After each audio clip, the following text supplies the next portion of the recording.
Hello, everybody. Welcome back to Doomer Optimism. It has been a while since I've recorded an episode, but today I have James of Michigan here, and I am excited to record this and have a conversation with James.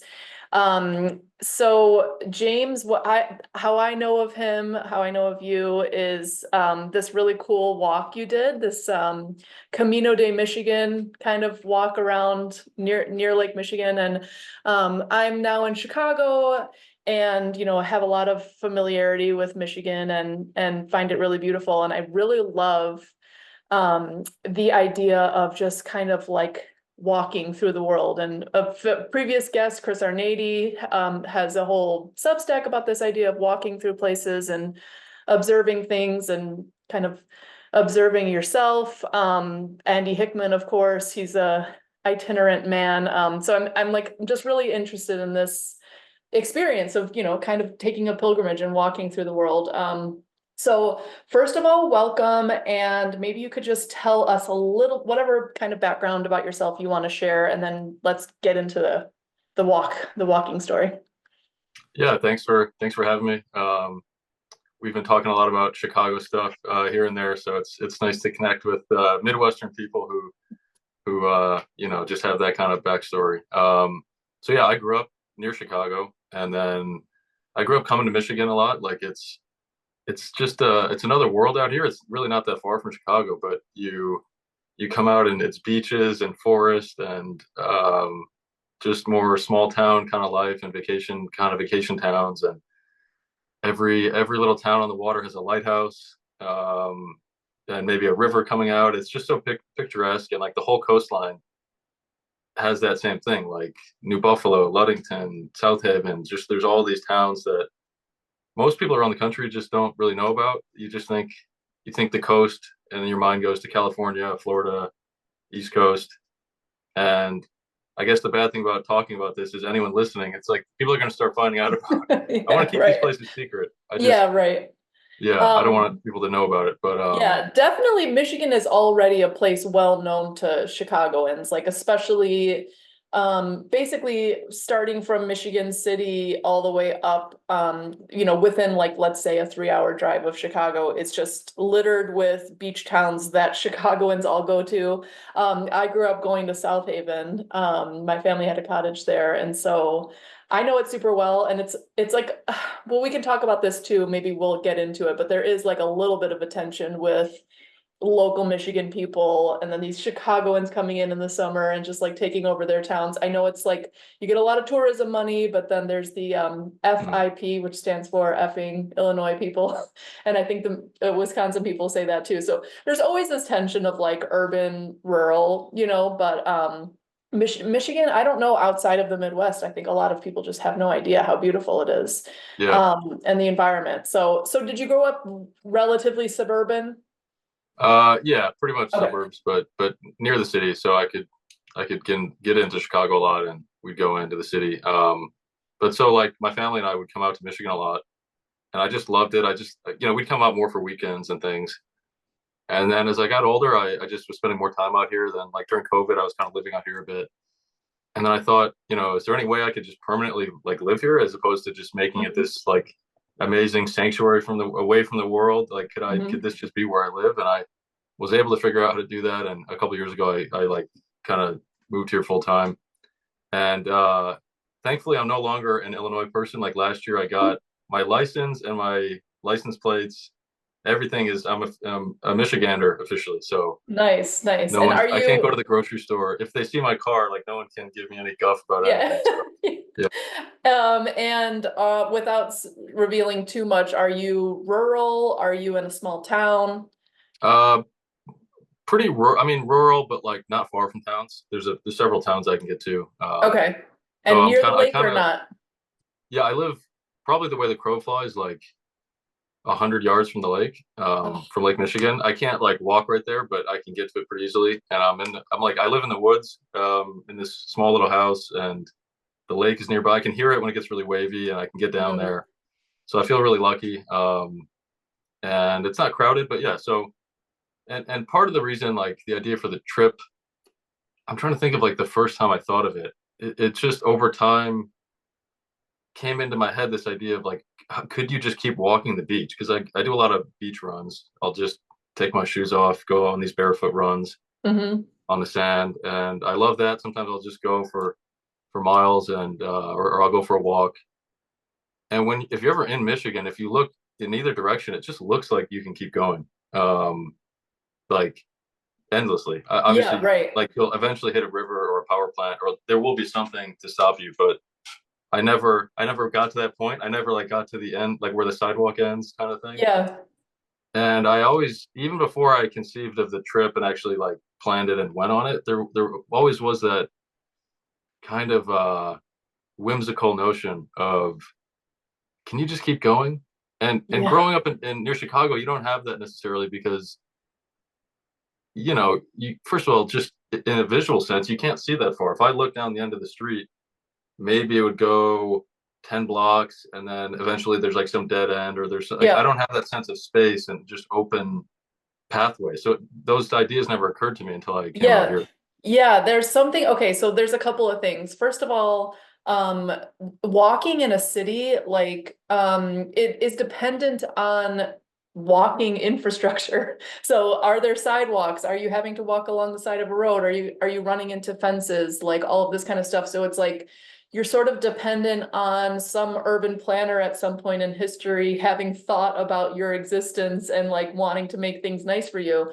But there's also something so whimsical about it. Like as a kid on the beach, you just think like, how far could I go? Like I can see so far. And the beach is also in like my sense of it is just it is such a human centric place, meaning like it's just so flat, it's so easy to walk, it's so easy to explore. There's so much space to just like sit down and relax or like make a little nook for yourself is why people love going to the beach. And Lake Michigan, certainly on the Michigan side, like it just has such a nice sandy, really pretty colored sand, like beach grass behind, like such a beautiful shoreline. I mean, and I kind of took it for granted growing up and then traveled a lot around the world and was like, traveled a lot of beaches on oceans. And I was like, wow, Lake Michigan beach is actually really nice, like relative to a lot of the beaches in the world. Like I even went to France and I'm like in Nice or whatever, and it's like all pebbles and it's just not that nice.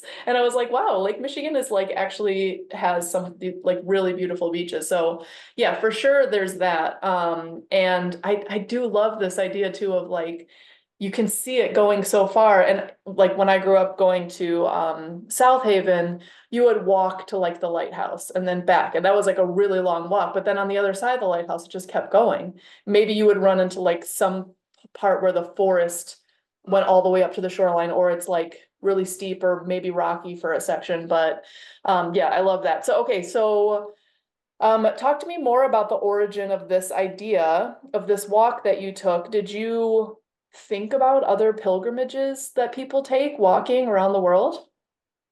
Yeah, so the trip was kind of modeled on or inspired by the Camino in Spain, the St. James Camino de Santiago, and a lot of people know about that, but for people who don't, it's this walk people have done since the Middle Ages, really. Like peasants would walk out their front door from France or parts of Spain or all over Europe, and they'd walk to this city, Santiago, which means St. James in Spanish, where they say the Apostle St. James was buried. And who knows if that's true, but um, and so I think he's the patron saint of Spain, or he just has a special connection to Spain and to that city. So people would walk there, and I'd never heard of the trip. It's a Catholic pilgrimage that probably most people who do it today aren't even religious, or they're just doing it as like a, I don't Travel know, like adventure. personal travel walk. Yeah, or Yeah. it's couples will walk on it or a group of friends or something. But it still has this really like spiritual, really devoutly Christian Catholic heritage to it that draws most people to it. And so I grew up Catholic, but it wasn't that big in my house. Like I go to church with my mom, but um, it just wasn't.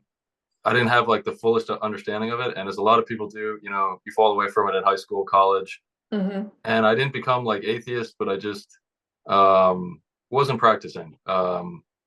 there's I could get into that more, but it's just for the sake of this, it's like kind of that typical story of you kind of fall away from it. And then a couple of years ago, I just started to get this feeling of, I need to figure this out.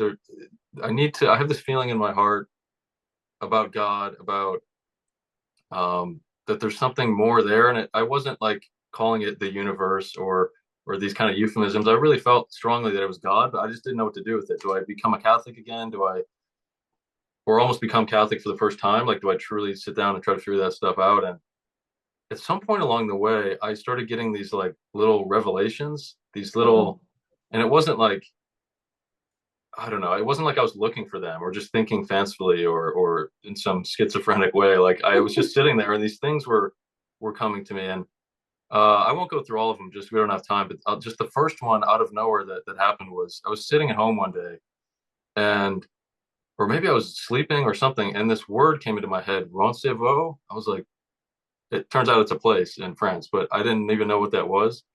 And I'm kind of a geography nerd. Like maybe at some point years earlier, I was like scanning Google Maps and I saw the town. I don't really know, but it just popped into my head, Hmm. and I I didn't know if it was gibberish or what. And I looked it up, and it's this little town kind of near in the Pyrenees between France and Spain.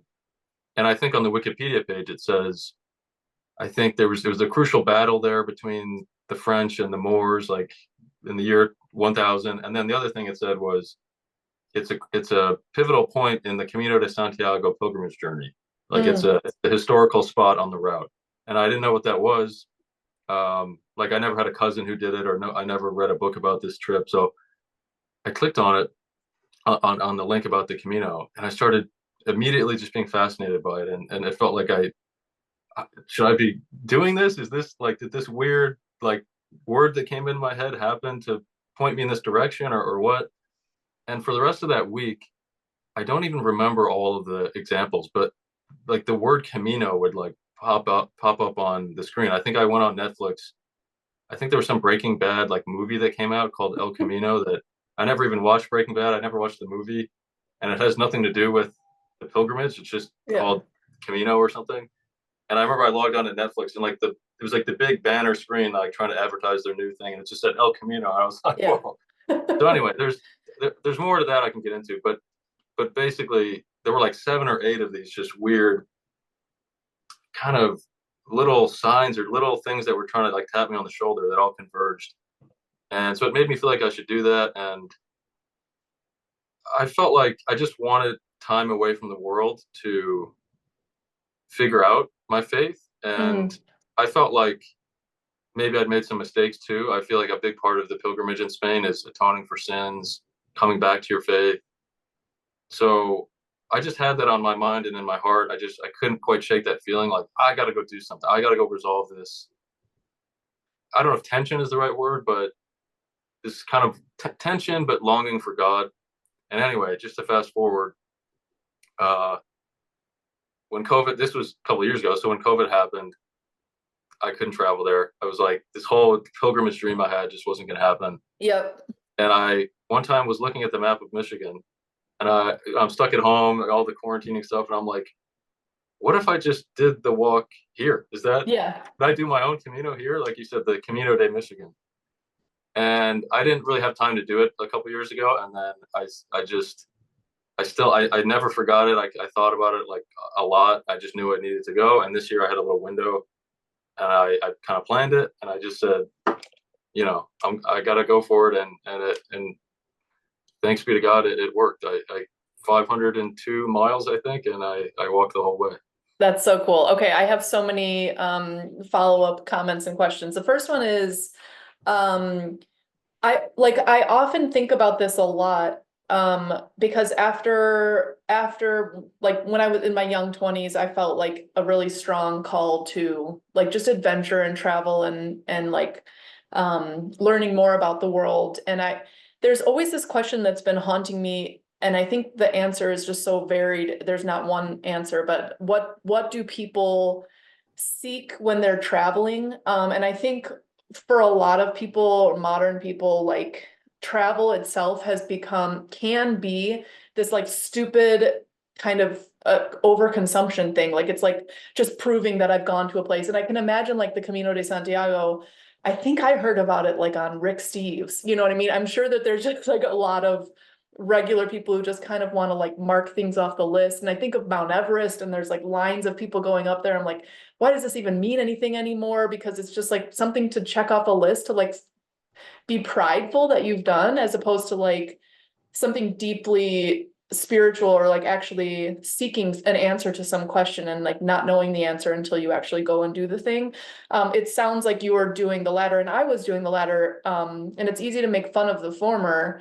But when I was traveling around, I was genuinely like I didn't even know the question I was asking, really. I just wanted to let questions and answers sort of come to me as I was going through the world. And I learned so much from that experience going to all these different countries and working in different places. And I learned a lot about like, basically the way people produce food and eat and like different kinds of approaches to farming, and that like kind of determined my path going forward. So I was so glad I did it. But I'm super curious, first of all, and I want to get into some of the logistics too, because that's always like confusing to me. Even things like the Appalachian Trail, I don't really understand the logistics. And so it'd be cool to get into that too. But first, before you went on the trip, did you have a did you have like it sounds like you were sort of just called to it. Did you have a certain spiritual or religious question in mind that you wanted answered? And did that question sort of change for you throughout? Um, and we can get into more of that too as you're going along, or like maybe stories from the trip. But before you went, did you have like a specific question in mind, or were you just kind of like, I'm called to this, I need to go do it and see what the question is? Um, that's a good question. I think it did change. There were questions.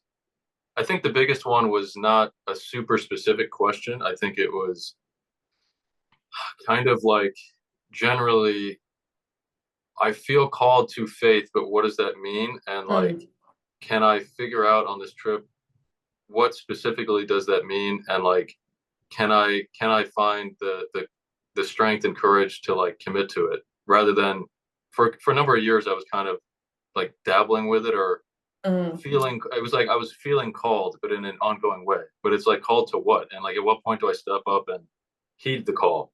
mm. And I felt like I needed it's kind of hard to be like at home and then just wake up one day and be like, okay, tomorrow I'm gonna be a new man, or I'm gonna be like I know I'm gonna live the rest of my life as a devout, pious person.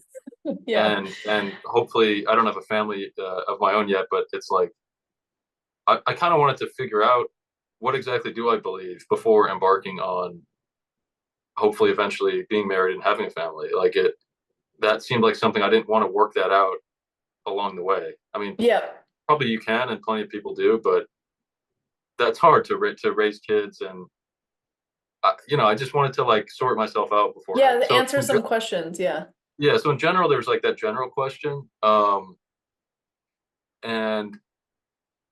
also yeah, like I think in the past and some just like personal stuff, like maybe like years ago, like I don't know, like a relationship that I had that you're not sure about, like did it feel totally resolved, or like what kind of like what to just things that kind of still are in your heart like years later. Like sometimes you can sit around in bed or take a walk and or talk to people and you can try to sort it out in like everyday life, but I felt like it would be nice to get away from the world.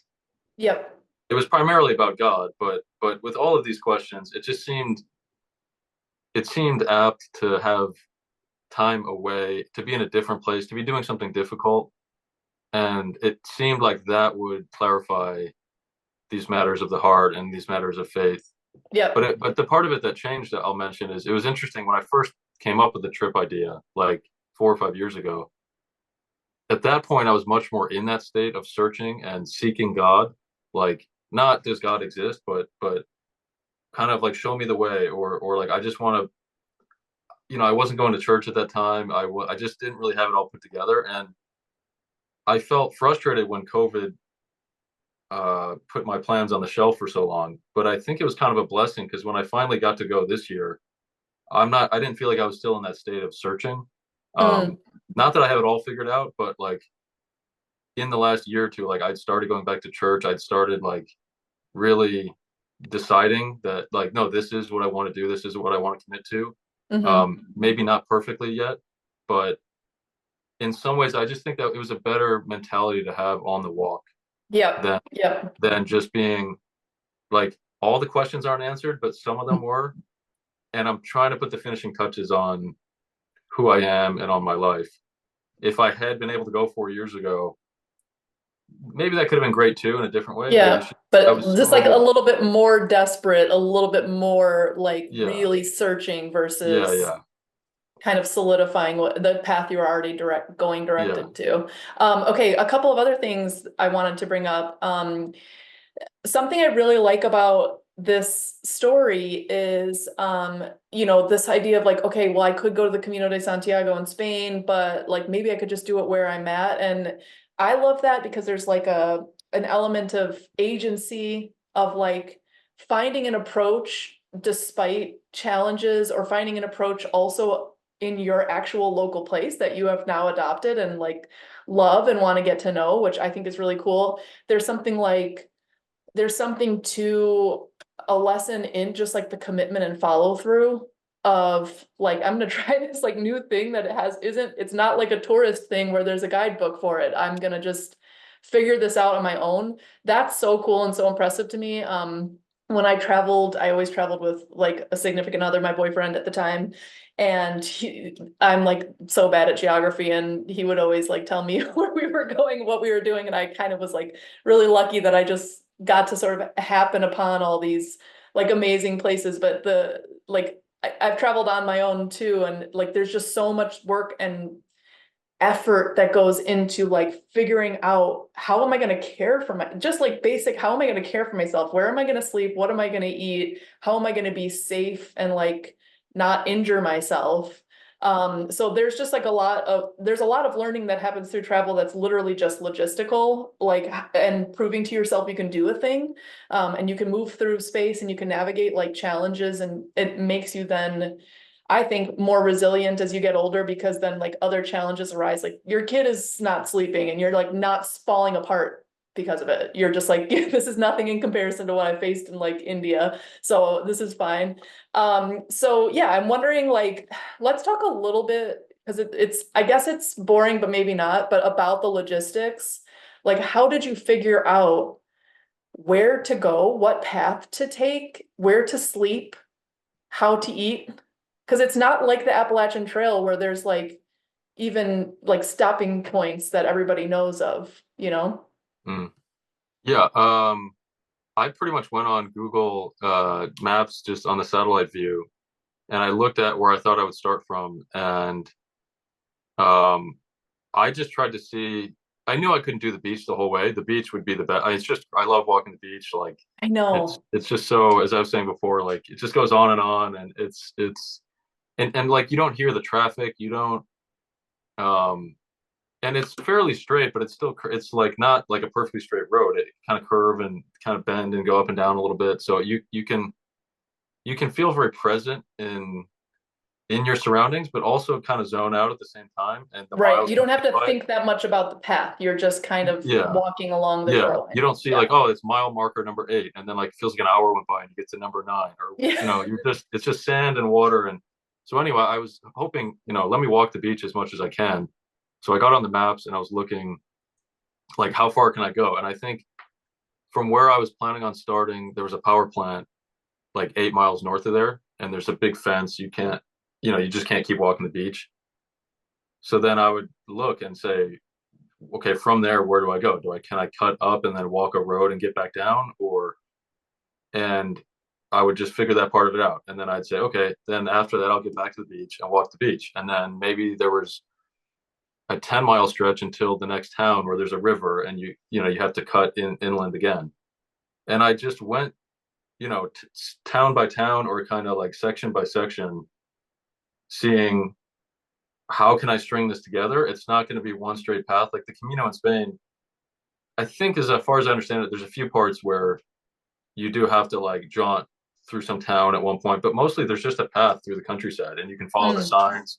follow the other pilgrims. Like, I'm sure it's a hard walk for how far it is, but like You're you not can't. really figuring it out as you Yeah, you don't have go. to plan it. You just like you just walk straight. You just walk, and then it'll take you to Santiago. Yeah. So I had mapped it out, and I knew like on the trip it might not go according to plan. I mean, maybe some of these roads I think don't connect, or there were times where I had to plan to do maybe a little bit of trespassing. But for all I know, like, what if it just doesn't work out? What if I like plan on that and then I get like caught, or it's just there's like the fence that I think is 2 feet tall is 8 feet tall, or like Yeah. you just don't know. Yeah. I tried to wing it a bit, and on the trip, as it turned out, I did have to wing it a lot. But just to put it succinctly, like it was a lot of zooming way in on the map, Yeah. looking at even like I don't know if there was like a cul-de-sac. Can I kind of connect to the other side of the cul-de-sac where there's a golf course, or is that even accessible? And then you'd get to a stretch though where it might be a 20-mile bike path that's easy, and I go, oh well, Yep. that's a whole day that's going to be simple. And then the next day it's 18 miles of beach, and then so a lot of it was like really ready made, almost like sections of a route as if it had been laid out for me, and it wasn't. It's not a known route that people do. But there were a lot of parts that just were jagged and kind of slapped together, and yeah, but mostly Google satellite view, and that was studying that really intensely was the main Yeah. reason. And then what did you do when you got there and you realized like what I saw on the satellite is not what's actually here? And you would just have to walk around and find some way around. Yeah, well, there was one time where early on near Saugatuck, just north of Saugatuck, and for people that don't know Michigan, it's on the Lake Michigan coast, like fairly close, like southwest Michigan, like not that far up north. And uh, there's like a path. Like the town's not right on the beach; it's like a little bit in on a river. So I was thinking, all right, I'll just cut through town and then get back to the beach and walk until Holland, basically. And the road I thought would take me there, once I got there in person, it was one of those like private communities with a gate that like swings open with a Yeah. passcode, all that stuff. And but I didn't have enough. Like there was another way to go, but it would have been like a big detour, and I would have been on the shoulder of a road for like 2 hours. So I thought, whatever, I'm just gonna go through here. Yeah. And I waited for like a construction truck to come out, and I just walked through. And it went through this really hilly, uphill, like curving road through. It was kind of sand dunes that like forested dunes that had a road kind of paved through it. And I went through that, and I knew it would go back to the beach. And I get in there, and it's like all these massive houses. It's this big housing development of Yeah. like just big beach houses overlooking the water. And some of them Yeah. were finished, some of them. And I'm looking at them, and I can see the waters in the distance. And I'm thinking, let me pick the house that doesn't, or let me pick the house that has the real estate, like the realtor's sign on it still. Yeah. Probably that Yeah. means it's not sold. About half, like every other house had the sign, and one of them that didn't have the sign, I see a guy walk outside and he opens the grill and he starts cooking burgers. So I was like, oh, people are here. Yeah. And so there were like 10 of these houses. I walked to the last one, and there were like there's like construction workers working. I just said, hey guys, can I just cut through here? They're like, yeah, it's not our house. I'm like, okay. So I went through, I got to the beach, and they hadn't even built the stairs to the beach yet. It's kind of like a bit of a bluff. So I kind of Okay. just got on my butt and like slid down the sand and got down the beach and just like hope no one saw me. Yeah. And then I just walked for like 10 miles from the like I just from From that that point on point. walked until sunset on the beach. And then later, it's a long story. It's a very funny story, but it's probably too long for this. But later that night, I ended up at this fancy yacht club, and the like multi millionaire guy who owns the property I cut through was like, unbeknownst to me, was in this like group of people I was kind of like entertaining, like regaling with like stories, Yeah. and he wasn't bothered at all. He was cool. Like he didn't, and I don't think he knew I cut through there, but the other like the people I knew in the group like knew what was going. Like they knew Yeah. exactly where I walked. Yeah. And they told me later, they're like, yeah, that guy there with the little glasses, like he's like the big wig in this whole city. He like owns everything. He's like this. I don't know if he was a billionaire, but he was like a Yeah. really Very elite wealthy. guy. And he's like, the guy's like, yeah, that place, those housing area, like that mansion area you cut through, like that's his big housing development. Um, So there were things like that. Just I guess I got onto that because you were saying like, what does the satellite view match up with reality? Yeah. And I guess the answer is no, but in ways that turned out to be pretty fun and like adventurous. So Yeah, right. Okay, so now I have to hear like how like you get to this yacht club. I need to just know, how do you start talking to people? Like, do you start telling them about your story? Did you know people you were meeting there already, or were you meeting people as you went along? Like, and where did you decide to stay? Did you just kind of, did you have plans of where to stay, or did you just do that, like, depending on how far you could get each day? But I need to hear about the yacht club first. yeah, okay. So the yacht. I'll try to tell it very quickly. So it was that same day. Like I walked. That was from Saugatuck to Holland, and there's this big red lighthouse in Holland. Most of these towns have a really unique, beautiful lighthouse. Yeah. The Holland one is especially well known. Like around the state, you'll see billboards that say like "Visit Michigan" or "Visit Holland," And and it's the Holland one, yeah. yeah, or even like on my parents' TV, like when the screensaver was coming on, and it's not like a Michigan TV. It would show like Angkor Wat or like the Taj Mahal. Then it would like Yeah. shift to the next picture, and it'd be like the Holland Lighthouse. So it's Yeah, it's like a right. landmark. It's I, iconic, yeah. yeah, and I'd never been there, but every other lighthouse town in Michigan, like there's the lighthouse. It's on like a jetty kind of pier thing, and you can walk into the town. There'll be food, museums, whatever. This is the only one that doesn't work like that. I didn't know that. I just assume if I walk the beach to the lighthouse, I'd get there and then I can like cut They'll into you'll the have some place to stay, yeah. yeah. Apparently, the one in Holland, uh, it's basically inaccessible. You can get to it. The beach is public or like it's private, but you in Michigan legally, I think it's called the high water mark. Even if there's private beaches, like the whole shoreline is Is actually accessible. belongs to the public. You can pass Yeah, through it. you can't like cut up into someone's yard, but there's maybe from the water to like maybe it's 30 feet inland or there's some mark where you can Yep. pass through. You can't like sit there and set up camp. But anyway, so you can get to this lighthouse, but once you're there, you're just kind of stuck there. And I didn't know that. So I cut in along the channel, like in the river, and it just immediately says like private neighborhood. And there's all these big fancy homes. There's this big mansion that like I later found out they call Hogwarts. There's like 15 chimneys on it. It's massive. Yeah. It turns out it's like the main billionaire family in the I think the Van Andels, who Betsy DeVos. Yeah. She's part of this family, really really wealthy billionaire family in Michigan. That like I think Amway is the corporation they run. I don't know anything about it, but like there's the DeVos and the Van Andel family that Okay. like they're the big philanthropists and just landowners and I don't know. They're like the big wig. Dutch Yeah, power. yeah. Um, so they have this house that like is situated overlooking the lighthouse. And I don't know any of that. I'm just a pilgrim. I'm just passing through. Like, I don't know what's going on. Yeah. So I get through this neighborhood and it says private, there's a picket fence, just private property. And I didn't want to hop a fence. And I thought, and no, it looked like no one was home, but there's a little gap along the channel, like the waterway. There's like a kind of small, I knew I probably shouldn't go through there, but I could like shimmy along this wall, not go through the yard and just make my way. The yacht club was probably a half mile just kind of through this channel on the bay. Like this fancy yacht club was there. And my phone was at 1% because I've been walking all day. I was using the GPS, all this stuff. Yeah. And so I knew these two people that are members of the yacht club and I was staying with them. And Okay. like my parents that kind of vaguely know them, like not really, but they like stepped up to help me like just crash at their Find house. places to stay, yeah. Yeah, so the woman had texted me, "Hey, we're at the yacht club. Just when you get to the lighthouse, just come, go to the yacht club. We'll see you there." And they had this big regatta. Like they just got back from this big sail, all the fancy boats, like all these people. And I'm thinking, like, all right, my phone's about to die, but I had this great walk. I had this great day. Like, I'm gonna go get a drink with these people. And anyway, I'm cutting through this little property just real quick, and then I get to this parking lot, and this guy strides across in the dark toward me, and I just thought, let me play it cool. Maybe he's just, I don't know, he's just going for a walk. I don't know. Maybe he's security. Maybe he's going for a walk. Yeah. And he comes over and he goes, "Hi, where are you going?" And I said, "I'm going to the yacht club." And he made this face like, "You're Yeah. going where?" And I'm like, "I'm going to the yacht club."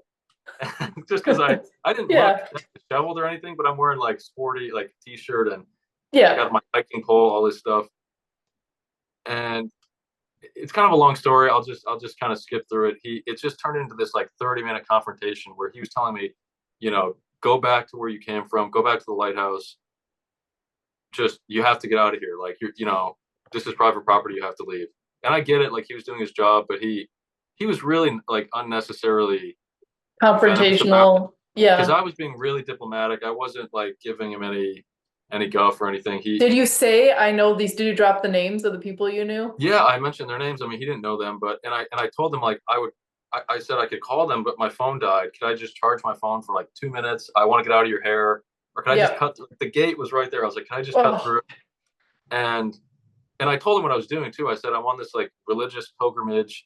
I kept saying like I know you probably don't care. I know it doesn't matter. Like I'm not trying to ask for favoritism. I'm not drunk. I'm not like casing yeah. houses.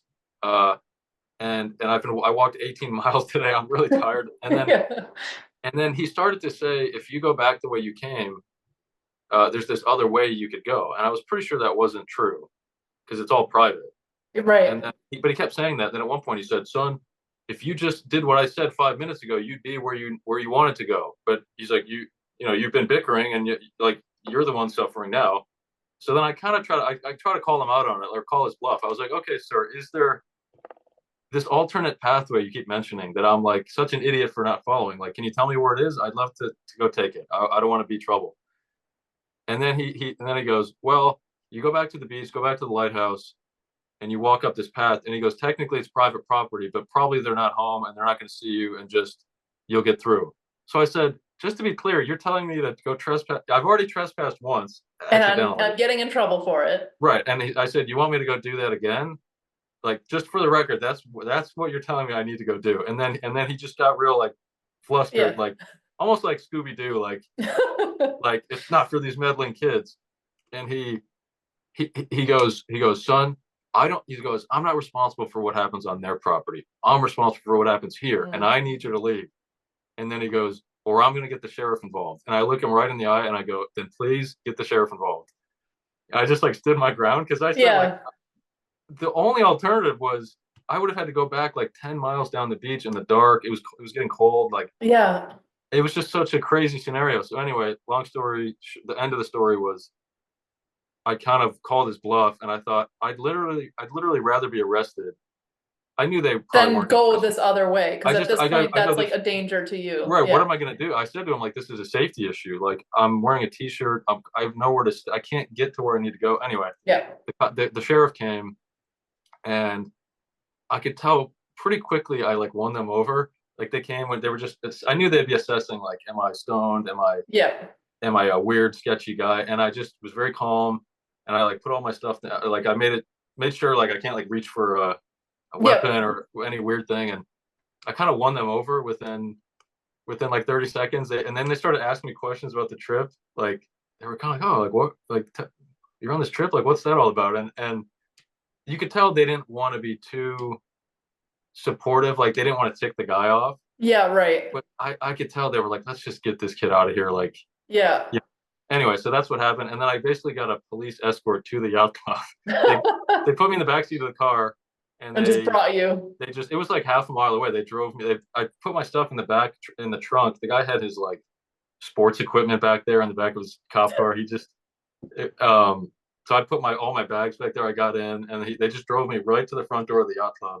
I go in, and I didn't know if this couple was still. It was like 10:30 at this point. I thought they might be gone. I go in, they were still in there. They were with the like really multimillionaire guy. Yeah, He was right. so cool, and there was like all these other like kind of they were all really nice people, but really like high level, wealthy Right. people that all own these big sailboats. And so I go into the bar, and they're like, "Whoa, like where were you? Like what happened? We were worried about you." And then like I start Yeah. regaling them with the story, and they were all cracking up. And the funny thing too is like they know all these people, like they know like the family that has the big house on the hill to some extent. They know the Mm. security. They didn't know that security guard, but they know the guy he works with. Like they know the people whose house I cut through. Like they're just very connected. So they were getting such a kick out of it because they weren't bothered at all, but they were like almost embarrassed that I had to deal with this. Right. They were like embarrassed on my behalf, and but Right. like loving the story. Anyway, Yeah. so No, I love that. Yeah, it's Yeah, like there was just this whole debate on Twitter the past couple days where my friend Andy, fellow, itinerant guy, was saying like there's so many women out there like in America that you just start hitting on women who are waitresses or working at truck stops, and everyone was like, "Oh, why would I do this? These women are all horrible, blah blah blah." And one of my friends, my one of my favorite mutuals, a weird hiker, said something like, you got to make your own luck. Like sometimes you just have to make your own luck. And I was like, yeah, that to me represents the spirit of Andy's post. And it mm, sounds a little like your experience. Like sometimes you just have to put your in certain situations. You're not, it could go either way. The luck might not be with you, and you have to decide what you're going to do, if you're going to be persistent, if you're going to be charming, if you're going to be, thoughtful. And it sounds like, you kind of like made your own luck in that situation, which I mm, love.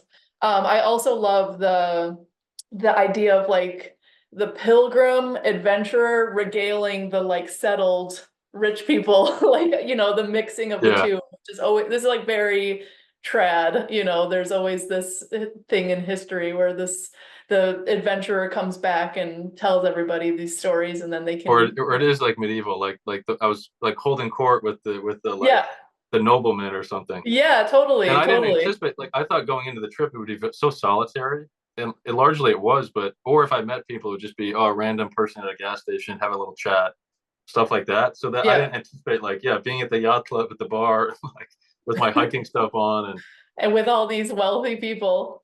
yeah, and what was the other part of that? Oh, the other thing was what I should have said to the guy. I didn't know this at the time, but the guy who I was staying with was the. I hope this isn't too revealing, whatever. But I think he's the Commodore of the Atla, which is such an awesome old school title. Like Yeah. I thought just in the Navy maybe there's Commodores, or Yeah. Commodore Perry or whoever these old. But so I should have said to the security guy, like, do you know who you're talking to? Like Yeah. I'm Like, staying with the Commodore of the Yacht Club. Like you don't want to mess with me. and it is so funny because like I think part of our many of our experiences of modern life, like especially if you grew up in like suburbia, whatever, it's just like feels very flat. It feels like there's not like this hierarchy. You feel like class exists, but you don't really know that much about it. And so like in a situation like this where you're like really dependent on the perception of who you are, like your character as a person, to be able to like get through social barriers. It like all of a sudden everything feels medieval and like alive with adventure Mhm. again, where you're like, I have to like prove myself on this adventure. I have to like prove myself worthy to like get into this space to be able to sleep. Yeah, so the logistics Oh yeah, conversation hasn't been boring at all. I could. Well, so there's that. That was the most. Um, I don't know. That was maybe Extreme, maybe? the only villain, if I could call it that I encountered. Okay. Every other person I encountered was so wonderful, like just touching my heart, like with how sweet and wonderful they were. Mm. The whole trip. And it's not like I hate that guy or anything. I mean, he was kind of a jerk, but But he if I had also this, was like had his perspective, like I don't want to get in trouble for this. yeah, and I kept saying that to him. I said, look, I'm not trying to get you in trouble. I get it. But he could have been a little more understanding. Like what it was is he was an ex-cop, as I found out, and he was probably 75. You could tell, like, he sits in this security booth all day. He doesn't have He any wants action anymore. something to Yeah, like like somebody to kick out. yeah, he wants someone like, oh yeah, try me, kid. Like, and I'm like, Yeah, all right. right, yeah, let's go. So you could tell he didn't just want me out of his hair. He wanted to score a victory over me, Mm. and he was so rattled at the end that like it didn't play out that way. So he had his own issues to deal with. But anyway, Yeah. I can Yeah. forgive. Yeah. But so the logistics, basically going into it, I brought camping stuff, like a tiny bivouac tent, which is kind of like sleeping in a coffin. I mean, you can breathe, but like it's Just basically basically over you. form fitting almost. Like you can't Yeah. stretch out or anything. And small sleeping bag. And I didn't start off with a sleeping pad. I didn't really know you needed those, but as it turns out, the ground gets very cold. Mm. I don't know about camping, so like I just thought you can pitch a tent, but you need to be insulated from the ground. So I got a little like one of those roll up inflatable pads, So I had those the whole way, like in case I needed to camp. And I think I camped like 4 or 5 nights, but it was really hard to recharge. Like those days I walked were so tiring. My feet would get really ripped up, like blisters, just so much fatigue, and Hmm. like fully not getting full meals either. So like sleep was such a necessary time to like recover. And Hmm. sleeping, trying to sleep in this tent, like it's cold out. Like I would get like 2 hours of sleep, kinda, and it's just so I try to avoid it, but I had it as a backup. Because the thing with the route here, like speaking logistics, is so in Spain on the Camino, maybe you're trying to go 20 miles a day or 15 miles a day. But if you have a bad day and you can only make it like 7 or 8, there will be these hostels throughout the route, not every mile, but fairly fairly often. Regularly, right. And you can pay 10 or 20 bucks to stay there. You get like a bunk bed, facilities, and you don't it's not like there's one that you have to make it to or you're out of luck. Like there's more every so often you'll find them. So on my route, it felt like I kind of have to get to the next town, whether that's a 20-mile day or a 25. Like it was like hopping town by town, and I knew Yep. like there might be days where I don't make it, Mm, and I can't just be out there in the elements. So that's why I brought the camping stuff. Like if I get stuck, I can do that. So the main plan was to stay at motels along the way, like in these towns or with people that I knew. I didn't know that many people, but a few, like there were some people along the way that I kind of reached out to, and at the last minute, like I was able to stay with. And then there was this really wonderful priest up north in Charlevoix who I cold called before the trip, and I said, "Here's what I'm doing. Like, can you help? Can you any help or any ideas or anything?" And he told me that once I get up there, he could give me a place to stay, and that was so nice. But that's like near the end of the trip. I'm thinking if I even get that far. right. But then he put me in touch with some parishioners on very short notice who offered to host me, like same day. And I think there were two people I stayed with, and then like at one point I was stuck in this kind of monsoon rain, and he sent his brother to pick me up and just to get me out of the rain, and I got to go dry my clothes. And he just like for about a week when I was up north, like he almost every day he put me in touch with some person to help. So in terms of logistics, like it was a lot of planning, but you know these kind of godsend people would come appear out of nowhere and help me get through the trip and almost like sort out some of the logistics for me Mm, on the way. And in terms of food, I would pretty much, if I got to a town, if it wasn't, I mean, sometimes I get to town at midnight, but if I got there at a decent time, I would try to get dinner somewhere, like a hmm. burger or something. And anytime I found like a convenience store or whatever gas station, I would just load up on Whatever you could little get. electrolyte tablets, protein bars, beef jerky. Yep.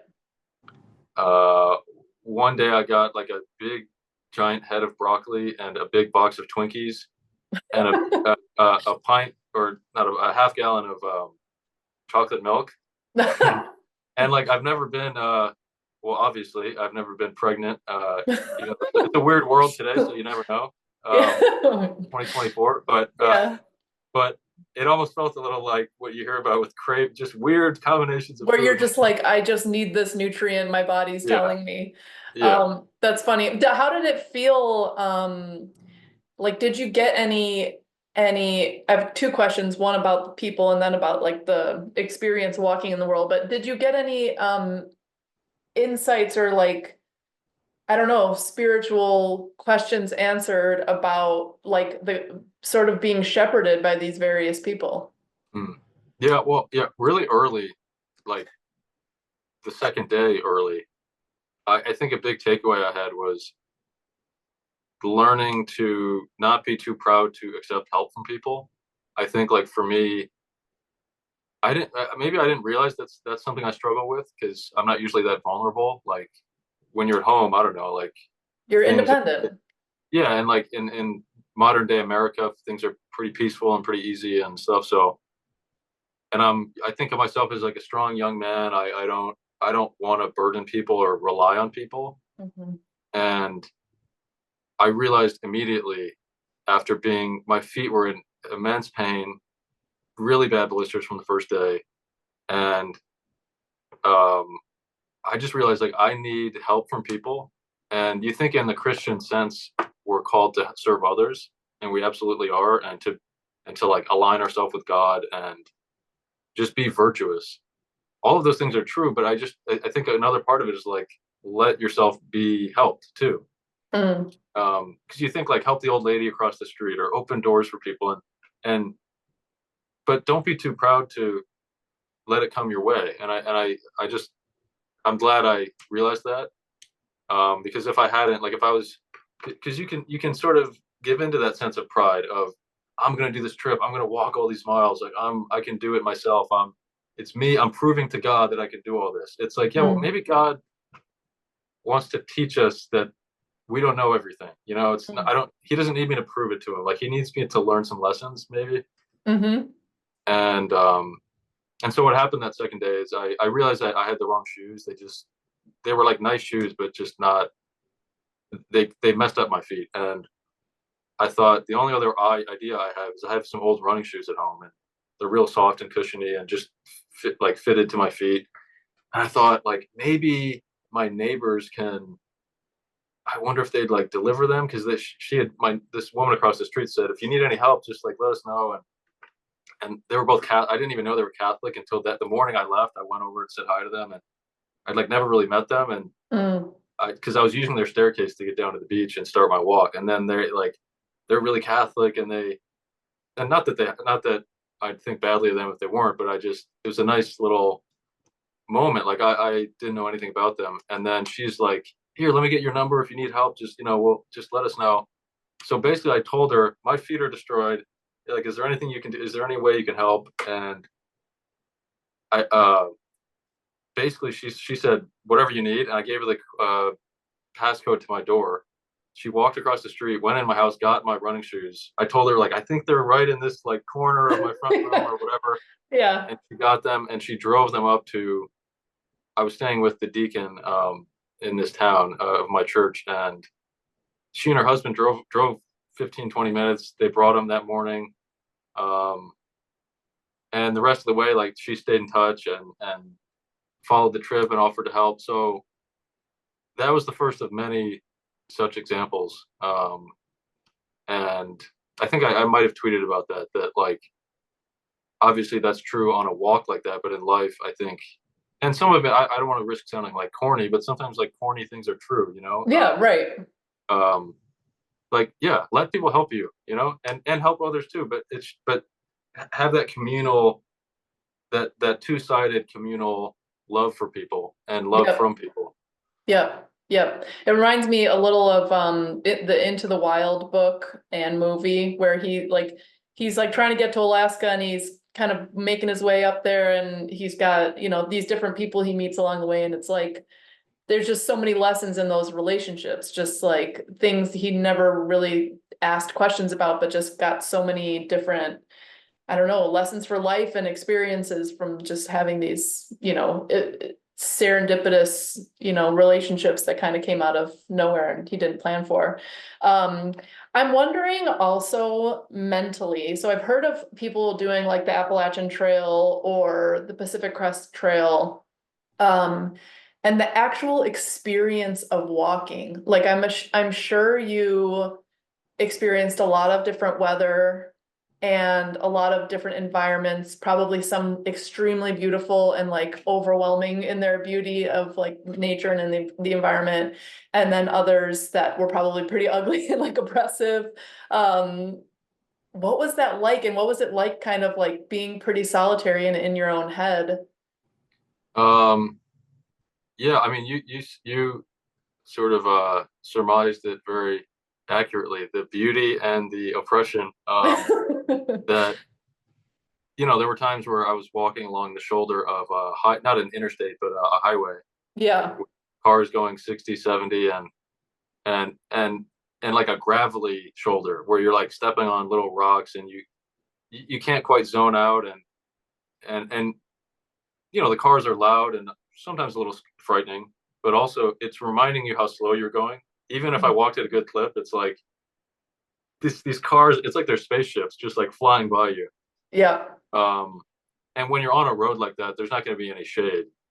a lot of the trip it was well shaded and whatnot. But if you're walking a road, like it's, all the trees are cut back along on the roadside. So, and then there were times that were so beautiful that I almost got like almost stuck in it at times. It was a weird thing. It was almost like an OCD thing where I was trying to like commit it to memory. Like I would see something so amazing and I thought, maybe I'll never be back here. Or if I am, I won't be back here in this exact same Well, way. no, yeah, you never step in the same river twice. Like Right. it's And yeah, and I was like, I don't want to forget this because on a normal day, on a normal mundane day, a moment like that would easily be the highlight of like a week, even of a mundane week. And I would have on the trip, I'd have like 50 moments every day like that. So it would get so overwhelming that sometimes I would just stand there for like 5 minutes, almost like if you're at a museum and there's sometimes I'll look at like a Monet painting and take 20 minutes and just look at it, I'm yeah. just like absorbed by it. But you have time to do that. You're there at the museum to do just that. But on my walk, I had to remind myself like I got to keep walking. Yeah. And it was a little. And I think if I was with someone else, probably that wouldn't have happened because you could sit there and talk and admire whatever the thing is.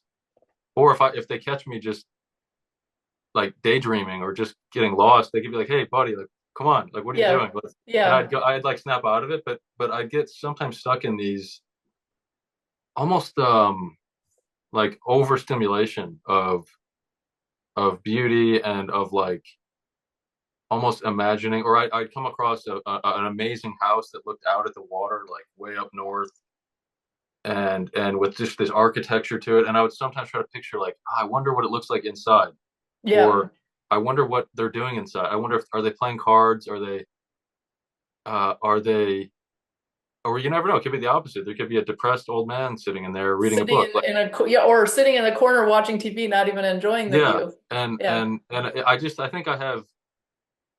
I think I'm sort of blessed. I have a very active mind. I always think of like all the sides of a hundred-sided prism. I always try to see all the sides of something, but also it can be kind of a curse because yeah, you just get kind of lost. I would stand there for 10 minutes just like looking at this view, and then I'm like, okay, I gotta keep moving here.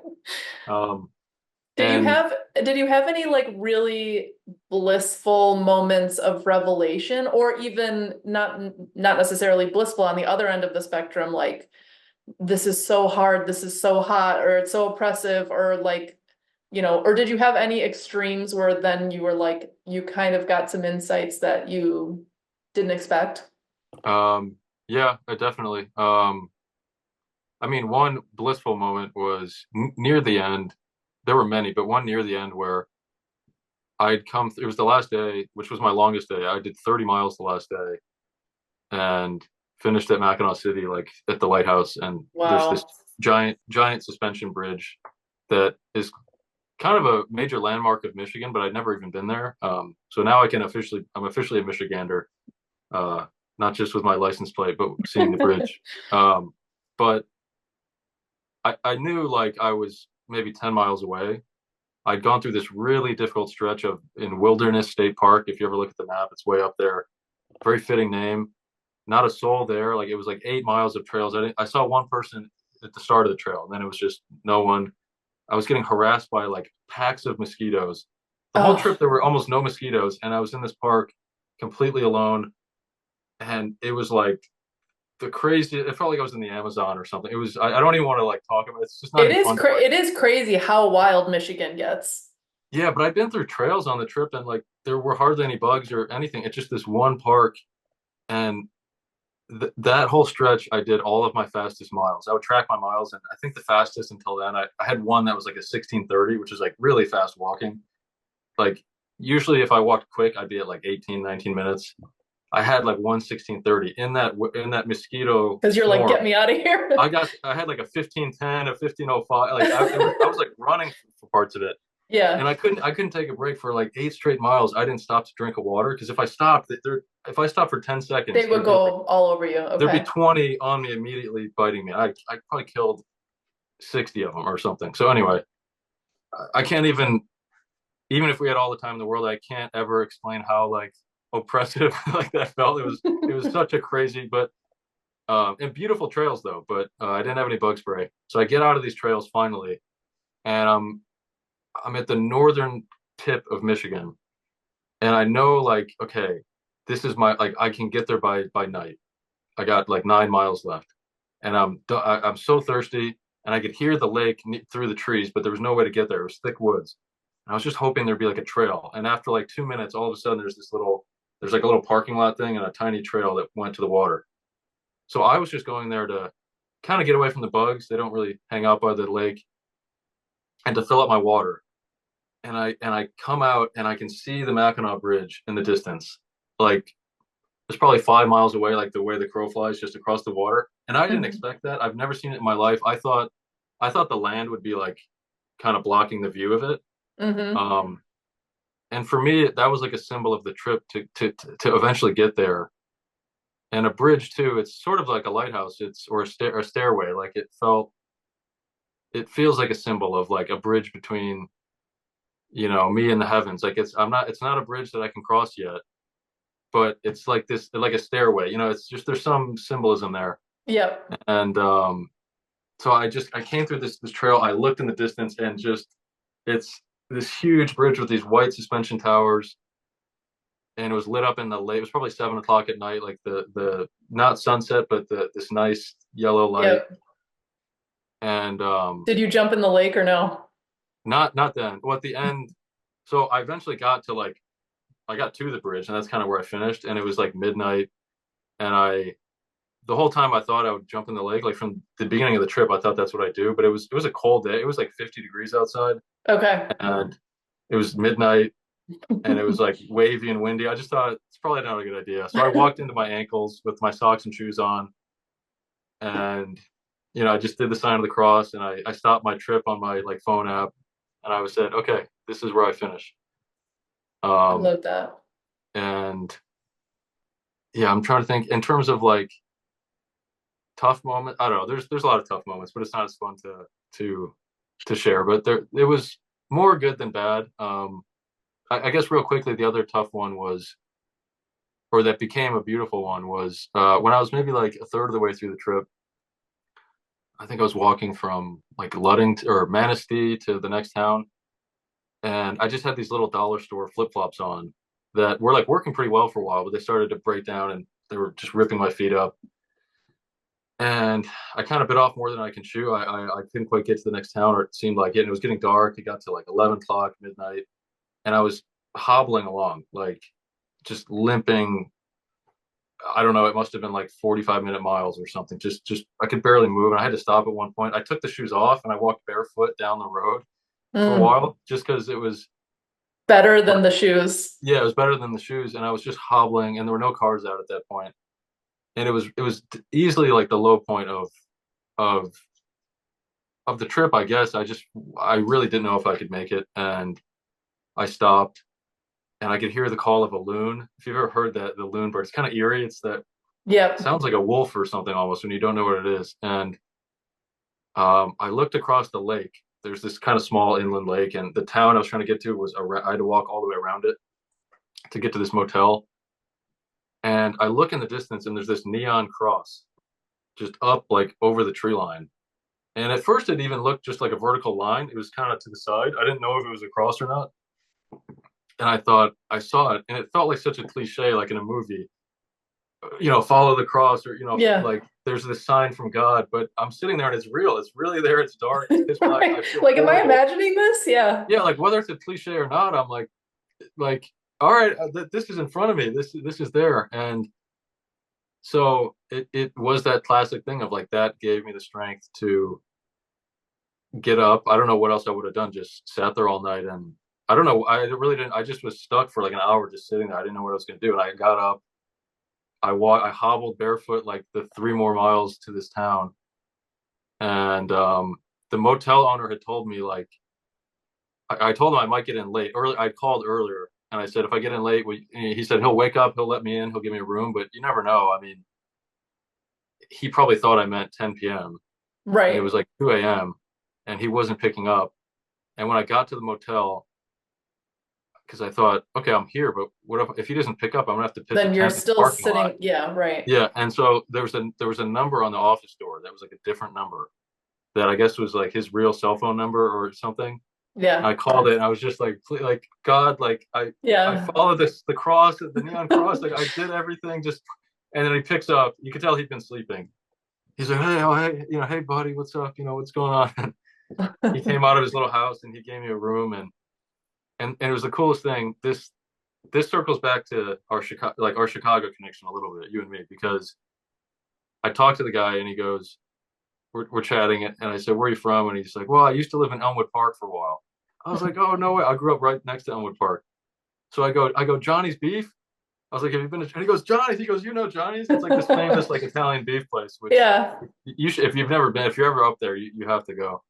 Take your family. And like, so here I am, just the middle of pain and suffering, and the middle of the night. I'm just in such a low place, and you can just smile. I gave him like a fist bump. There's just a moment of relief and like laughter. And That connection too. Like I think there's another thing that's kind of cool about your trip, which is like it's a different place from where you grew up, but it's not far, and there's something familiar about it, and something that's like connection to home and connection to place and like localism and all that stuff that happens when you have like, you have these shared experiences in common, and then people want to connect about those things. So it's like, yeah, that's cool. I'm glad that helped.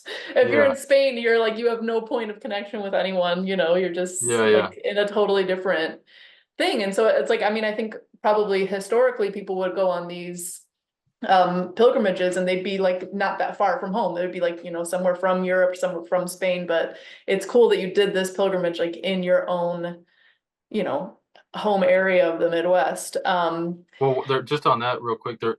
It did feel really nice to do the Michigan version because I walked out my front door to start. Like I Right. think when people would do it in Europe these days, if you go to Spain, like you'll have taken a flight, you'll have taken a train, Yep. and it felt, part of me almost felt, I mean, I hope to do that someday too, but it's almost like a It's somebody pilgrimage is, else's path. It's yeah, like that, and like it's kind of luxurious a little bit. It's what it takes to get there, but like to spend the money on this flight and all this stuff, it like, you walked out your front door. You didn't yeah, even take a I bus or was, something to start. You and that's literally what just people, walked out. Yeah. right. And the original Camino, like it's not like they all, the place people go now in Spain, they start from this town in France, like that just has become the place that people go. But back centuries ago, like, People would just start at their door. yeah, if they lived in Seville or Barcelona or uh, Normandy, wherever, it's like there's no train to take. They would start, and they'd have to. The part I love that I didn't have to do is that I didn't have to walk back. You hear Yeah, about these right. pilgrimages.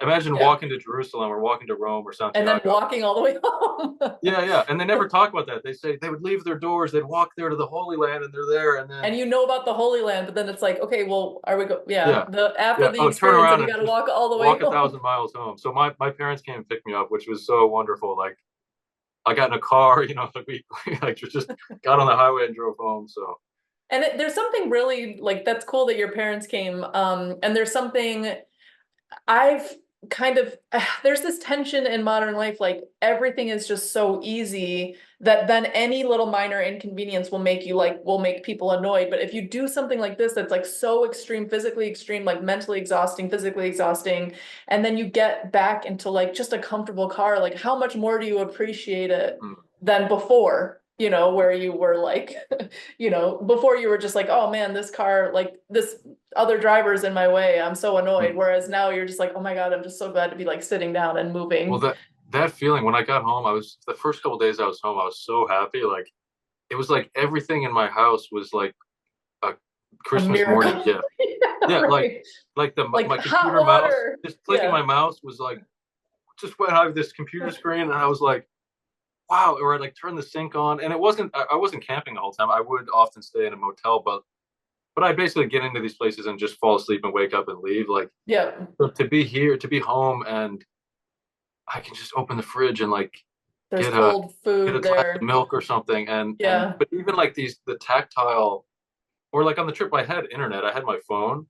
I didn't try to use it too much to save battery, but like I have this little pretty small iPhone, and I'm using my thumbs and I'm on there. So to have Just a computer screen. a Yeah. screen and just the smallest of things was, maybe that's another lesson that I had to learn. Like, and I mean, I don't. I don't think I always take things for granted. Like I'm not just, I do feel grateful even without the trip. Like, but it's easier to tell yourself that. Like I can tell myself, stay humble or like cherish the things you have. They're not automatically there. I know that like intellectually, but it was like a physical thing in my body when Yep. I got home that like I can just have a glass of water. Like Yeah. I can, just the smallest of things was like if I was 10 years old and I finally got the PlayStation system or whatever, like, but everything in my house was like that. Yeah. So Yeah. I mean, there's so much precedent for that too. Like I've like researched a lot of like nomadic people throughout history, and just like there is periods of time of like in a lot of nomadic tribes where you're like settled in a place for a period and you're just kind of like built your little camp and you're like living in that camp, and then there's a period of movement. And I remember reading this story about like this nomadic tribe. It was the same movement every year, like the same path, but then every time they always like reached this mountain past this summit and they could see over it to like the next destination they were going, everyone would like cheer and mm, celebrate like this moment of ecstasy of like going through the world, and then getting back into the camp, then you're like back into a routine. And like I just feel like in our hearts, and humans are kind of just developed in the Paleolithic for a really long time, we just have this like, I think, inkling to move through space and to like mix it up, and then the returning to home is so much sweeter, and like mm. you can appreciate it so much more. Yeah, I um think the only bad part is like there were a few days where I felt very lonely. I don't normally feel lonely, but I live on my own, and it like I kind of felt like I needed that sense of like homecoming, like a homecoming party, or and yeah, not where like I don't want like a bunch of credit or attention, like but just like a big bear hug with people. I felt. yeah, I mean, I hung out with my parents, but they had to kind of go out of town pretty quick, so like I was with them, but not for that long, and and I'm okay about it now. But I think what that story you mentioned of you see the mountain pass, but they're all whooping and yeah, they're together. celebrating. Well, I know that's actually another Right. thing. Like even in my travels with my boyfriend at the time, it was like even lonely, the two of us. Like I Mm, I do think also, I've talked about this a lot with Andy because he's super interested in, just like nomadic things, but they would be moving as a tribe, like with kids, with their elders, mm. with everybody together. And so like that movement together, like you're all experiencing this together. So there is something like difficult about doing it in a solitary way. I mean, you are like a pilgrim, like Yeah. that's the historical precedent. You're a pilgrim, you're in this individual journey. It's like a spiritual journey and intellectual one, but Well, and I felt like I needed the solitude, but it can still be hard. Like I wanted it, and that's what I asked for. But and along the way, it wasn't that hard. I mean, it was hard to do the trip, but it wasn't like I didn't really feel lonely. But it was just coming home. We need rich. Like it's like if somebody dies, you need to have a funeral. You need to have a ritual to mark the occasion. yep, I yep. kind of felt like, man, I need. Again, I don't need a bunch Like of a people. big campfire homecoming. Yeah, it's like Yeah, somebody going off to war and coming back for the yeah, yeah. parade or And I don't. whatever. Again, it Yeah. didn't even need to be celebrating me. Like even if, but Just just welcome back. togetherness. Yeah, and Yeah. I kind of had a nice dinner with my parents after. So I feel good, but there is that feeling of like I was so grateful to be home and to be done, and I was like, well, I don't have to wake up and walk tomorrow. Yeah. Uh, uh, but yeah, and it made maybe that's another lesson, like really realizing how valuable community is. Hmm. Um, and I think part of it too that made it feel more acute was on the trip. It felt like I had community, and I didn't expect that going in. I Yeah. thought I thought this is a solitary trip. It's going to be really hard at times. It's going to be really great at times, but it's just basically me and God and sorting myself out and just I don't even know what's going to happen, but I just need to go do this. So I was prepared for the solitude, and then it was tough because like contrary to my expectations, I met every day. I spent time with like a wonderful person and met these new people, and it was like there were probably 20 or 30 people that I got to know like over the course of this trip, and so it's not just like theoretical people I wish I had come home to and had a big party. It was like, man, all those people I met, where are you guys? Like, Yeah. Yeah. because Yeah. and I I'm sure I'll experienced that meet too. them. Yeah. It's like people I can meet again someday. It's not it's not like I can never see them, but maybe they live 4 hours north, like the Yeah. priest who I stayed with in the rectory, or the parishioner he put me up with, or people I met on the road. Like, you know, I have their contact info. We'll be in touch. I sent them a thank you card. Like, I told them I finished the trip, and if I'm up, like if they're down here, they can visit. Like we'll stay friends, but they can't like come. They're still 4 hours away by car. Yeah, right. So Yeah. I mean, I there's, felt oh, yeah, sorry, go yeah. ahead. Oh, just that I felt so grateful to meet them. Like I'm not just trying to like complain about it. Like it was so great, but it's almost like in college or something. Like you like freshman year, like everybody on my dorm floor is like my best friend. I just met all these people. It was so Yeah. great.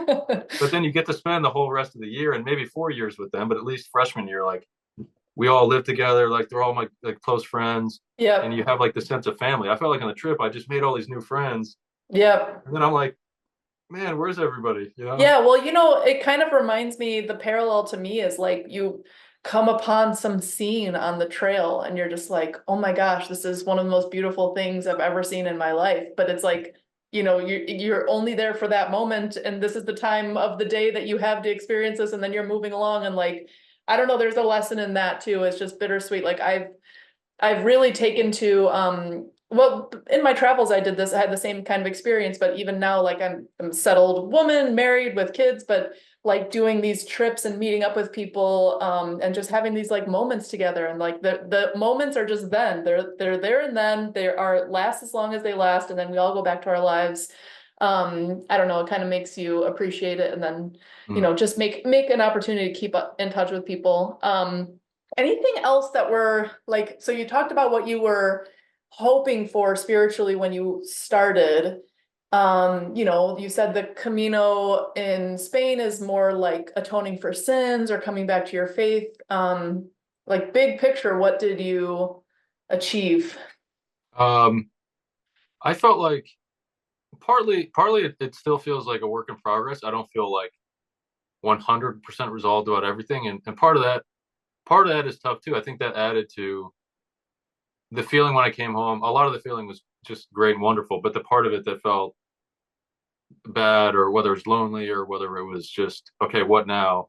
It was a mix of those different feelings, but part of it was I didn't feel like I got like I didn't feel like God gave me like every single answer I was looking for, or spelled out everything. And maybe he doesn't work that way. I don't think it's my place to be almost greedy, like, okay, like give me All the lay it out there, answers. write a message Yeah. in the sky. Just but there were times on the trip where I would pray for a sign or for something to be made very clear to me. And in some ways it felt like some of those things uh didn't come, or maybe they're yet to come, and that's okay. I think again it's not for me to dictate like, okay, God, Give within the me next answer week right now. give me the answer. And I don't normally do that, but I just thought it was almost like I pretty much never do that, but I'm thinking I'm doing this whole trip, it's so difficult.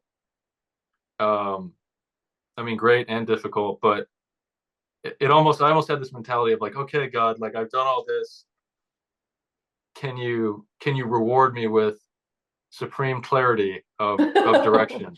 Right. Like if I Yeah. was just asking for that on a normal mundane day, like maybe I don't deserve it. Like don't I deserve that now? Or but it's not for me to say that. So I did feel much more gathered, and I think the main thing the main like sense of gathering or takeaway I had was just being more anchored in my faith. Like again, it's still a work in progress, but I think for the past several years it was like I couldn't 100% commit to it. I would still get tempted by things, or fall into bad habits, or like or have periods where I wasn't really going to church. Even after I kind of started going back to church, then I would not go for a couple months, or like I don't know. I think, or I would just let myself. Sometimes if you get in a certain state, like if you certain things can lead to other things. Like let's say you felt a little depressed, that could lead you to make a bad decision, or like or if you felt really or even if you felt really positive and buoyant about something, Mhm. that could lead you to be prideful, or be too or lead you toward vanity. Like if you felt really excited about very accomplished about yourself or something. I think in the past I wasn't as close with my faith, so in different spiritual or mental states, I maybe I would like operate I wouldn't operate as close to God as I should have been, maybe. And I Mm, think after this trip, again, not that I'm perfect, but like I every day of my life, I think I can't forget that trip I went on and the purpose behind the trip. And mm. I think my overall feeling was if I want to go back to where I started, metaphorically, I would have to literally retrace my steps on that trip. And I don't want to do that. Like I don't Right. want to go back to Mackinac and walk backwards the way I came. Like I know what that entails. So it's like I went to a new place, like literally on my feet, and I know I can't go back to the place I used to be in. Hmm. Um or it's like this weird thing I tell myself of I kind of already said it, but just I'm conscious of I guess in theory I could go back to where I was, but like to get back to where I am now, like I don't want to redo my whole trip. Yeah. So it's like Yeah. I moved I went up a couple of steps on the ladder, like there is no going back down. Yep. Yep. And Yep. and yeah, so I think that's maybe I'm not at the top of the ladder, but it feels nice to have Progressed like in a yeah. way that's like pretty obvious to you. Yeah, I felt a similar kind of thing. Like I can't take these experiences can't be taken back now that Mm, I've had them. And so the insights I get, the wisdom with it, like the stories, the ups and downs, like the relationships you built, like all those things, they can't be taken back now. Like you've mm, already had those that set of experiences, and that's gonna influence your, moving forward, who you are, you mm. know. Um, do you encourage others to do something like this? Uh yes and no. Absolutely yes in a general sense. I don't think I would encourage them to do the exact thing I did because some people even were messaging or replying on my Twitter like, "Hey, are you going to post a map of your route like to show other people that like that if they want to do the same thing?" I'm like, I almost feel like You need not to make your own route. well, it's just it's like don't try this at home kind of thing. Like Jack, like welcome, hi, I'm Johnny Knoxville. Welcome to Jackass. Yeah, right. Yeah, we know how to do these things. Like not that I'm like Mr. Hiking Maverick or something, but just there were a lot of ways in which it could have been very dangerous, and like I would feel uncomfortable. Like Telling somebody to do what you did yeah, because if they got hurt, you'd feel bad.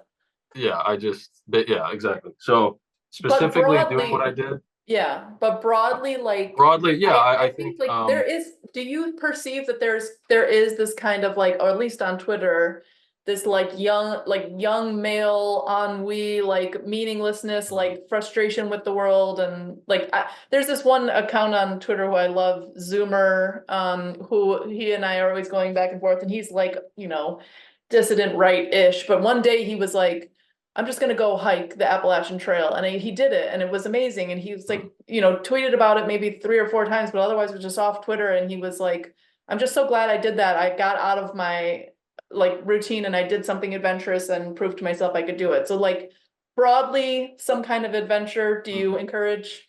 Yeah, definitely. I mean, certainly, I think I hope people uh, grow their faith, or people who don't have that sense of faith, I hope they find it, and not in a pushy way. I mean, not everyone's religious, or there are different religions. Like, uh, I'm not a proselytizer, but I do think I believe in all these things. I'm Catholic. I believe in it all. So I hope people take an adventure that incorporates that, but at the very least, take an adventure of some kind. Um, and a pilgrimage where like it's hard, it's not a vacation. You're doing it for some could be self-realization or honoring God or something like that. But yeah, where it's difficult and even if you can only go for a day, like I feel very privileged that okay, I had a month where I was able to do this, but a lot of people don't. But if you have a day or an afternoon, like I think a thought that really stuck with me throughout the whole trip was there's something about moving through space that just seems very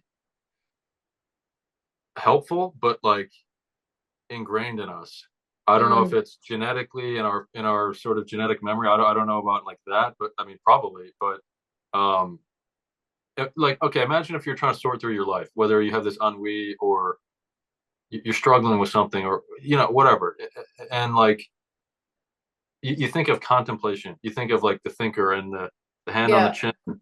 And so are you going to sit in your study in a chair and just sit there and think, or sit in Right. bed and mull things over? Like, you can do that. And I do that too. But I think you can get kind of stuck. A lot of my life I spent digesting past regrets or past joys, and but you're like in this thought spiral. Yep. And And sometimes you just need to like get out into the world and do something physical yeah, and something challenging. yeah, and not like to forget something. If you're working through questions in your heart or in your spirituality or whatever, like it's not like just get out there and you'll forget about it all. It I think my idea was physically moving through to a new place, physically exerting yourself. Like, we have bodies for a reason. We're not just brains that float around through the air and can conduct prayers. Like, we have hands and legs, and we have a heartbeat and muscle. Like, I think there's something, and the brain is connected to all that. So if you're thinking in your heart, like if you're thinking through things, you're contemplating. I just think it helps to be walking or to be running or to be um like that common image of the contemplator. Hmm. It's always a person sitting and thinking, Yep. pondering, and doing like this.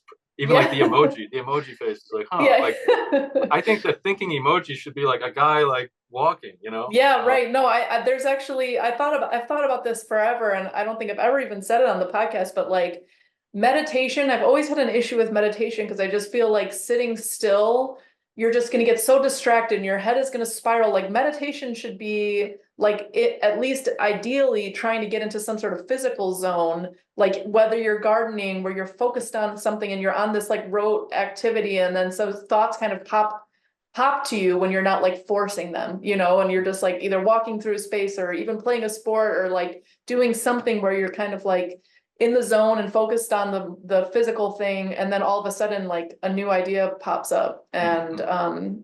I think that's good. I did you have any kind of like hallucinations or anything? I've heard some people like walking for a long time kind of I don't know, like there's this one phenomenon I read about I've never experienced called I think it's called rubber banding, where you're walking on a trail and you it seems like you're walking on the same stretch of trail over and over again. And like some hikers have this theory that like space-time continuum breaks and they go actually back to the beginning and they are actually stuck in some time loop. And there's like all these weird theories from hikers like if they see a staircase in the woods, then if you go up it, you're like lost forever and all this stuff. Mhm. But did you have any like I also have heard of people on like these long hikes having not necessarily hallucinations, but like getting into a different consciousness.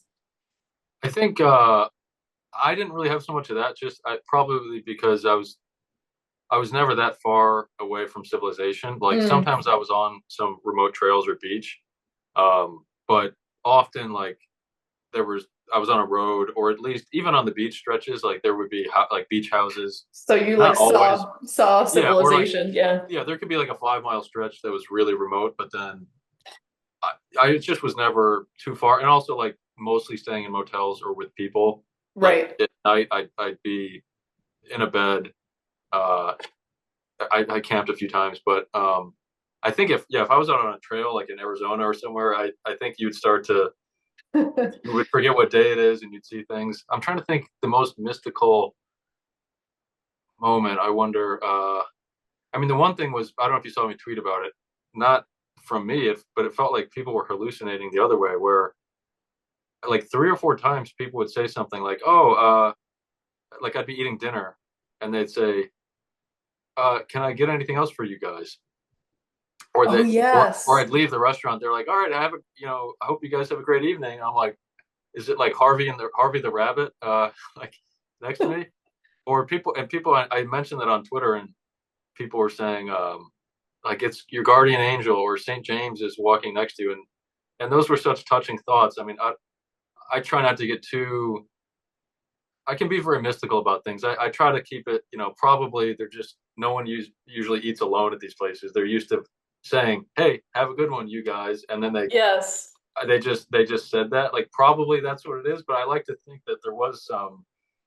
I think the other one was the one day I was walking in the rain or not in the I forget I was walking somewhere way up north, and then I was at this bar later, and like I was kind of hanging out with this big group of people invited me to hang out with them, and then the one guy said, "Oh, I think I saw you guys, like you and whoever you were with, like we saw you walking on that road earlier." And I'm like, I wasn't with There was anyone. no you guys. It was just me. Yeah. I love that. That's cool. Um, There's something to that. I don't know. This I just looked it up. The patron saint of travelers is Saint Christopher. mm, So maybe you'll look into him a little bit at oh some yeah. point. Okay, anything else? We could go on and on. I love these travel stories. I miss these travel days. I get my fix of travel on these different like events that I get to go to a couple times a year, but yeah, like I said, after when my early 20s, I was like a truck driver and I like worked on organic farms and went to all these countries all over the world. And so I miss those times. Anything else you want to say before we wrap up? Um, I think just a little bit of what I said of like people taking their own pilgrimages. I really think anyone listening, if you have the chance to do a long trip, then try to go for it. But like if you just have a Sunday afternoon or something, um, go out into the woods, go on a walk. I mean, be safe, but I think for me, and again, it doesn't have to be a religious thing, but if it is, I think almost part of the reason I fell away from my faith and part of the reason sometimes it feels like not enough is the Bible is a rectangle. The church is a rectangle. The pews all face in parallel lines to the front. And it's not that I want it to be chaotic or disorderly. I think the heavens are probably orderly, and I think those things make sense. But I think like there's a third thing we need. Like we need scripture. We need like that church life that those are very important. But if you think of like God and stripping away all of the words in the Bible and all the stories and stuff, there's some core thing of God, just the creator. Like you think of like the very earliest story of just him creating the animals and the light and the dark. Like when you bring it back to basics, like God in my eyes, like he created all this nature around us. He created all this beauty, and the beauty is not rectangular. It's not symmetrical. Like a lightning bolt is jagged. The coastline of Michigan, bends and curves, and it's not like it's not rectilinear or whatever the word would be. And I think maybe my mind growing up just gravitates toward that like raw energy that sometimes I feel kind of restless in church. Like I don't know, and it's not that I want to reject the rectangularness of it. I think we need that order, but we also need that like wildness Mm, and and like wildness in a wholesome way, but just connecting with nature. And I think through God you can I think through nature rather, you can feel that like primal raw connection with God hmm. that you can get it in both places. I just think we need to combine those two ways. Yep. So my point with all that is I think if you can take a 3 hour mini pilgrimage for anyone listening, or you can go for a year, whatever time you have, like just get out in nature, get into the disorderly, beautiful nature, and I think you can find God there. I love that. I'm just gonna end it there. That was so great. James, this was wonderful. I'm so glad you took this trip and I'm so glad we got to talk about it. So congratulations. This is your mini homecoming celebration. Oh, Thank thanks so you. much. Yeah, thanks for Yeah. having me.